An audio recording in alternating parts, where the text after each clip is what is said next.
just a quick review of the HALIDODO red light therapy and vibration massage knee brace.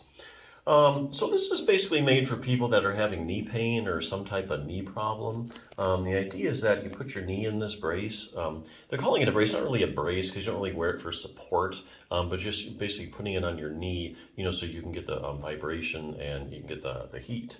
But anyway, so the idea here is that you put it on and you get this light therapy, which is supposed to decrease inflammation and promote healing. So that's supposed to be the advantage of the light. It also has vibration. It has 3 levels of vibration. So vibration, you get this like massaging action, this vibration massage. And massage helps the muscles, and the soft tissues, and increases circulation, that kind of thing. So those are really the main benefits. A few points about this particular brace. It does use rechargeable batteries, and you can use your USB-C port to recharge it.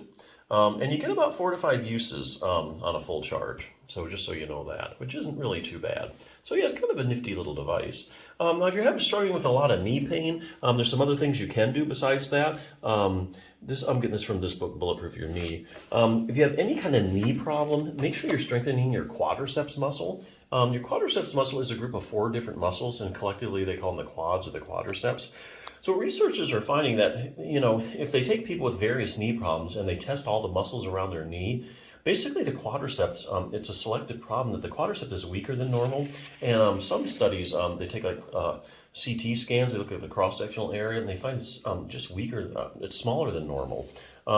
So a few examples here, knee swelling in the quadriceps. Another study demonstrated that even if you have as little as 20 milliliters of fluid in your knee, which is just over a tablespoon, it's enough to decrease the strength of your quadriceps muscle. So if you have any kind of acute or chronic swelling in your knee, probably your quadriceps are weak.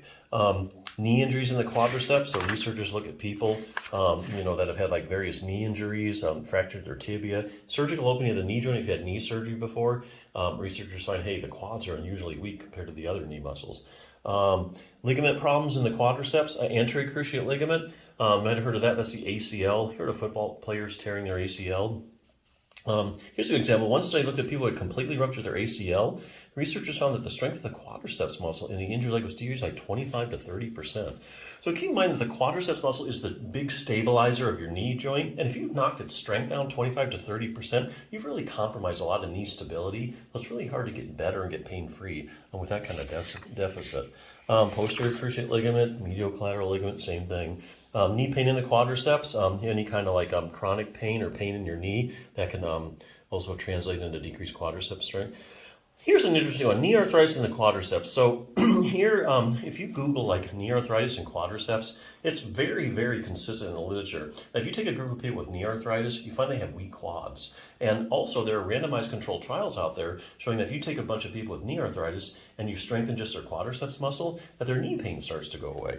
And some of these studies even showing, interestingly enough, that the people with the strongest quads have the least progression of their knee arthritis. So you really got a lot of reasons to keep your quad strong if you have knee arthritis. Patellofemoral pain syndrome in the quadriceps. I mean, the list goes on and on. So if you have any kind of knee issue, definitely make sure that you're doing at least one exercise to strengthen your quadriceps muscle. Let's see, what else we got here?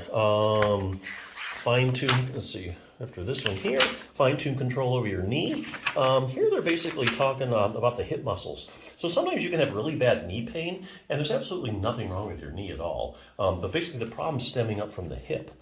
So classic case is iliotibial band syndrome. You take a group of people with iliotibial band syndrome and you test their hip muscles, they find they have unusually weak hip abductors. So the hip abductors keep your pelvis level every time you take a step, and they also bring your leg out to the side. So here again, like with knee arthritis, you take a bunch of people with iliotibial band syndrome, randomized controlled trial here, and you strengthen just their hip abductors, the iliotibial band syndrome starts to go away. So isn't that interesting? Optimize knee flexibility. Yeah, we all know you need a knee that bends and straightens sufficiently. A lot of people don't know is that your knee actually rotates. So about the last 10 to 15 degrees of extension that you straightening your leg out, your knee actually rotates laterally or out to the side. Here's a little test to see if you have that motion. So that's definitely what they call an accessory knee motion that you need to have a fully functioning knee. It's something you can definitely stretch out. Increased dynamic knee stability. Here they're talking about proprioception. So proprioception is your position sense. That's So right now, let's say suddenly I turn the lights out, you could probably tell me if your knee is bent or straight.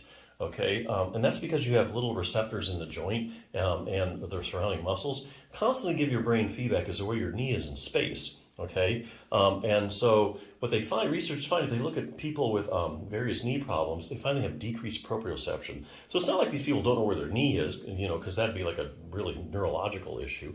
But it's just decreased. It's not really what it should be. So that's something else you need to have a fully functioning knee. Anyway, yeah, so this is a nifty little, you want to call it a brace, that's fine. But hey, if you want to do like some light therapy and you need the vibration, hey, this can definitely help your knee pain, so check it out.